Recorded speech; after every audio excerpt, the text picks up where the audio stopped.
Hello నమస్తే welcome to కళ్యాణం కల్లోలం ఎపిసోడ్ 8. హాలిడేస్లో దూరమైన వల్లి కార్తిక్లు. వల్లి ఎప్పుడొస్తుందోనని వాకిట్లో కాలుగాలిన పిల్లిలా తిరుగుతూ ఉన్నాడు కార్తిక్. వల్లి మళ్ళీ తన పెదనాన్నతో తిరిగి వస్తూ కనబడుతూ ఉంది. ప్రేమ పిచ్చంటే ఇదే ఏమో అనుకున్నా, నన్ను నిజంగానే పిచ్చివాడిని చేసింది. చూడు, మళ్ళీ నాకు వల్లి కనిపిస్తున్నట్టుంది. నాకు పిచ్చి ముదిరిందేమో, ఆమె పెదనాన్న కూడా కనిపిస్తున్నాడు అని అనుకుంటూ కార్తీక్ అలా వస్తూ, ఆ పెదనాన్న ఏం బాబు బాగున్నావా అని కార్తీక్ని పలకరిస్తున్నాడు. అయ్ బాబోయ్, ఇది నిజమే అనుకుంటూ తలను విదిల్చి చూసుకుంటూ, బాగున్నాను అంకుల్, బాగున్నాను, మీరు బాగున్నారా, రండి లోపలికి అంటూ ఇంట్లోకి తీసుకొని వెళ్తున్నాడు. పెదనాన్న వల్లిని దిగబెట్టి వెళ్ళినా కూడా కార్తిక్కు ఇది నమ్మనట్టుగా అనిపించట్లేదు. వల్లిని చూస్తూ ముందున్న భోజనాన్ని తినకుండా ఉండిపోవడంతో, రేయ్ తిను అని తల్లి కేక వేసేసరికి తేరుకొని తింటున్నాడు. అలా వల్లి కార్తిక్లు ఎప్పుడు కలిసి మాట్లాడదామన్నా ఎవరో ఒకరు పిలుస్తూనే ఉంటారు. కాలేజీకు కారులో వెళ్ళేటప్పుడు వచ్చేటప్పుడు మాత్రం ఏవో 4 జోకులు వేసుకొని నవ్వుకుంటూ వెళ్ళేవాళ్ళు. ఓ నెల రోజులు అలా గడిచిపోయింది. నెమ్మదిగా కార్తిక్ అప్పుడప్పుడు వల్లిని రెస్టారెంట్స్కు, ఐస్ క్రీమ్ పార్లర్లకు, సినిమాలకు, షికార్లకు అంటూ తిప్పడం మొదలుపెట్టాడు. ఇద్దరి మధ్య కొంచెం బాండింగ్ పెరిగింది. కార్తిక్కు ప్రతి విషయం చెప్పుకోకపోతే వల్లికి నిద్ర పట్టేది కాదు. వల్లిని ప్రతిరోజు చూడకపోతే కార్తిక్కు నిద్ర పట్టేది కాదు. ఇలా ప్రశాంతంగా సాగిపోతూ ఉంది వాళ్ళ ప్రేమ జీవనం. ఒకరోజు కాలేజీలో జరుగుతున్న ప్రోగ్రాం పూర్తి చేసుకొని స్టూడెంట్స్ అందరూ గ్రౌండ్ నుండి బయటకు కదులుతున్నారు. ఒక్కసారిగా అందరిలో అలజడి ప్రారంభమైంది. అందరూ తలో దిక్కు వెళ్ళిపోతున్నారు. లెక్చరర్స్ అందరూ ఏం జరిగింది అంటూ చూస్తున్నారు. విశాల్ సార్, విశాల్ అంటూ పారిపోతున్నారు కాలేజీ టీం మొత్తం. ఒక సైడు ఉన్నారు స్టూడెంట్స్ అందరూ, ఒక సైడు ఉన్నారు లెక్చరర్స్ అందరూ. కాలేజీ టీంకు విశాల్ వచ్చాడు. స్టూడెంట్స్ ఇలా పారిపోతున్నారు. ఏమైందో ఏమిటో మేము చూడలేదు అని అనడంతో టీం మొత్తం కూడా గ్రౌండ్ వైపుకు పరిగెడుతున్నారు. అందరూ ఓ చోట గుంపుగా ఉన్నారు. కార్తిక్ ఆ గుంపుని నెట్టుకుంటూ ముందుకొస్తున్నాడు. ముందుకు వచ్చిన కార్తిక్ విశాల్ చేతిలో ఒక కత్తిని పట్టుకొని మరో చేత్తో వల్లిని పట్టుకొని కనబడుతున్నాడు. ఏడ్రా వాడు, ఎక్కడున్నాడు? ఆ కార్తిక్ గాడు ఇప్పుడు రమ్మనండ్రా నా ముందుకు, నన్ను ఎలా కొడతాడు చూస్తాను. ఇప్పుడు ఈ వల్లి నా చేతుల్లో ఉంది, ఇప్పుడు నన్ను ఏం చేయలేడు అని అంటూ ఉన్నాడు. ముందునున్న కార్తిక్ని చూస్తూ, ఏరా ఏం చేస్తావు, నన్ను ఏం చేయలేవురా, తేల్చుకుందాం అంటూ కత్తిని వల్లి వైపు చూపుతూ బెదిరిస్తున్నాడు. కార్తిక్ విశాల్ చుట్టూ అందరినీ చుట్టూ చూస్తూ బెదిరిస్తున్నాడు. విశాల్ కార్తిక్ వైపు తల తిప్పి చూసేలోపు కార్తిక్ అతని కళ్ళ ముందున్న ఓ చిన్న రాయిని గట్టిగా ఓ తన్ను తన్నాడు. రాయి ఎగిరి విశాల్ ముదురు తలకు తగిలింది. గట్టిగా రాయి తగలడంతో విశాల్ కత్తిని వదిలి తలను పట్టుకున్నాడు. అబ్బా అంటూ ఒక్క ఉదుట్లో కార్తిక్ వల్లిని పక్కకు లాగి మళ్ళీ విశాల్కు బడితి పూజ చేశాడు. భయంతో ఏడుస్తున్న వల్లిని అక్కడి నుండి తన ఆఫీస్ రూమ్కి తీసుకుని వెళ్ళి మంచినీళ్ళు అందిస్తున్నాడు కార్తిక్. భయపడకు వల్లి, నేనున్నానుగా అంటూ ధైర్యం చెప్తున్నాడు. వల్లి కొద్దిసేపటికే తేరుకొని, కార్తిక్ నువ్వు నాకు ఎప్పటికీ ఇలా తోడుంటావా అని అడుగుతుంది. ఖచ్చితంగా వల్లి, మరో 3 నెలల్లో నీ చదువు అయిపోతుంది.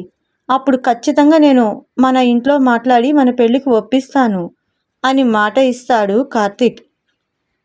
కార్తిక్ వల్లీలు ఈ 3 నెలలు చట్టాపట్టాలేసుకొని చెట్లు గట్లు తిరిగేస్తూ మరింత దగ్గరవుతూ ఉన్నారు.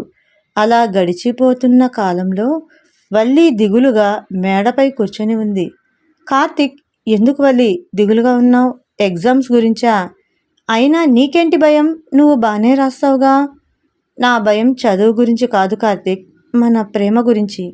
మరో 15 రోజుల్లో పరీక్షలు పూర్తి చేసుకొని నేను వెళ్ళిపోతానుగా అని దిగులుగా చెప్తోంది. నువ్వు దాని గురించి ఎందుకు దిగులు పెట్టుకుంటున్నావు? ప్రశాంతంగా ఎగ్జామ్స్ రాసి ఇంటికి వెళ్ళు. నాతో ఫోన్ మాట్లాడుతూ ఉండు.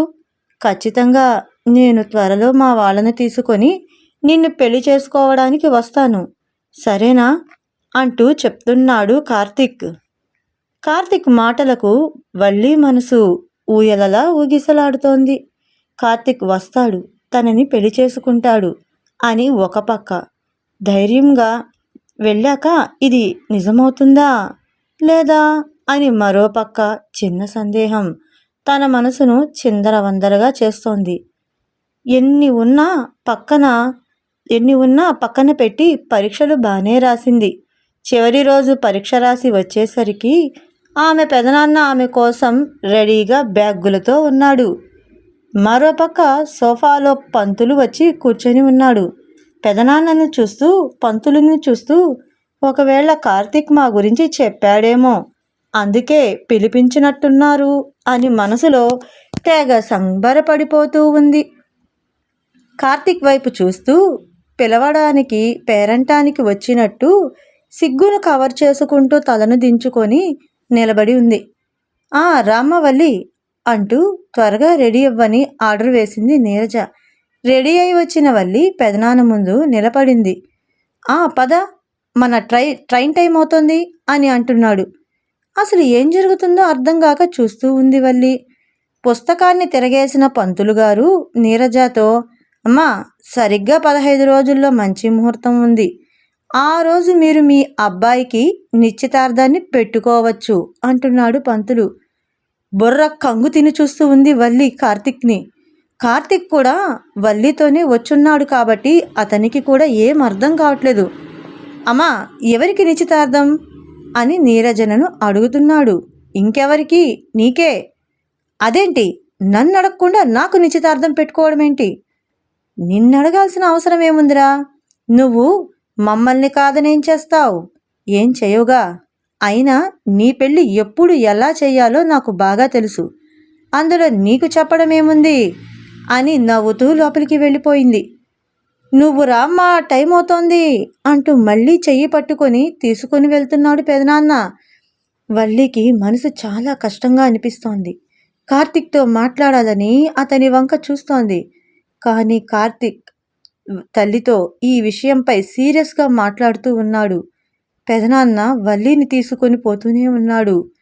తల్లితో ఈ నిశ్చితార్థం నాకొద్దు అని చెబుతూ ఆమె ఏమీ అతన్ని అన్నా పట్టించుకోకుండా తన కోపంగా తన గదిలోకి వెళ్ళి తలుపు వేసుకున్నాడు. అమ్మకు ఎలా చెప్పాలి? ముందు ఈ నిశ్చితార్థాన్ని ఎలా ఆపాలి? నాన్న కూడా అమ్మతోనే ఉన్నాడు, చూస్తున్నాడు, వింటున్నాడు, పట్టించుకోకుండా వెళ్ళిపోతున్నాడు. వాళ్ళకేమైంది? నా మాట ఎందుకు లెక్క చేయట్లేదు? నేను నిశ్చితార్థం వద్దంటుంటే సరదాగా అంటున్నానని అనుకుంటున్నారా? ఎలాగైనా వాళ్ళతో ఈ విషయంపై మాట్లాడాలి. ముందు వల్లి ఎలా ఫీల్ అవుతుందో ఏంటో అనుకుంటూ గబగబా ఫోన్ నుండి వల్లికి ఫోన్ చేస్తున్నాడు. వల్లి పక్కకు తిరిగి చూసింది. పెదనాన్న మరో పక్కకు తల తిప్పి ఉండడంతో ఫోన్ ఆన్ చేసి హలో అంటూ బాధను దిగమింగుకొని వణుకుతున్న గొంతుతో అంటుంది వల్లి. వల్లి, నువ్వేం కంగారు పడకు. 15 రోజులు అంటున్నారుగా, ఈ లోపల ఏదో ఒకటి చేస్తాం.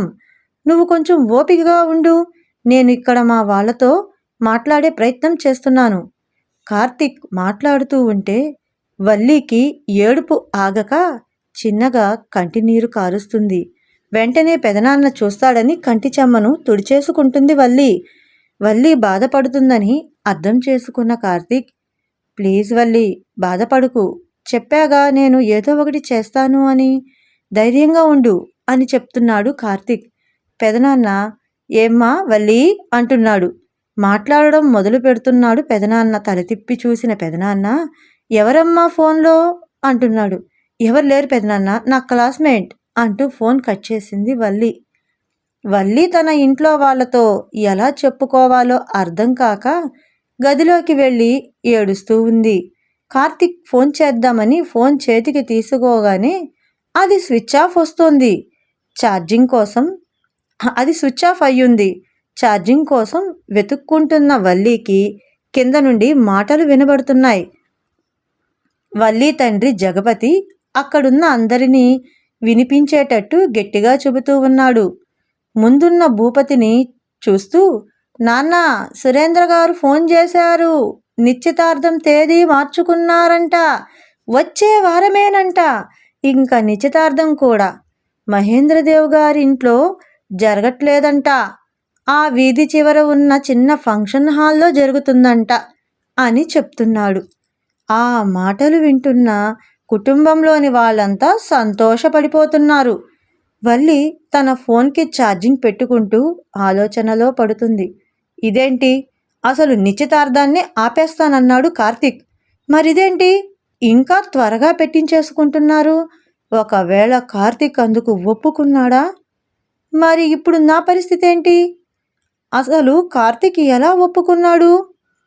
ఈ ఫోన్ ఛార్జింగ్ ఎక్కిన వెంటనే నేను కార్తిక్కి ఫోన్ చేయాలి అని అనుకుంటూ కింద నుండి తల్లి సులోచన, అమ్మా వల్లి, రామ్మా అంటూ పిలిచేసరికి కిందకు వెళ్ళింది వల్లి. ఫోన్ని గదిలోనే పెట్టి వెళ్ళి త్వరగా మాతోరా అంటూ వల్లి చెయ్యి పట్టి తీసుకొని వెళ్ళి కారులో కూర్చోబెట్టుకున్నారు. ఎక్కడికి వెళ్తున్నామమ్మా ఇంత త్వరగా? పక్కనున్న టౌన్కు. ఎందుకు? మనందరికీ కొత్త బట్టలు కొనేందుకు. ఇప్పుడు ఎందుకు? అదా, దగ్గరలో నిశ్చితార్థం ఉందిగా, అందుకు.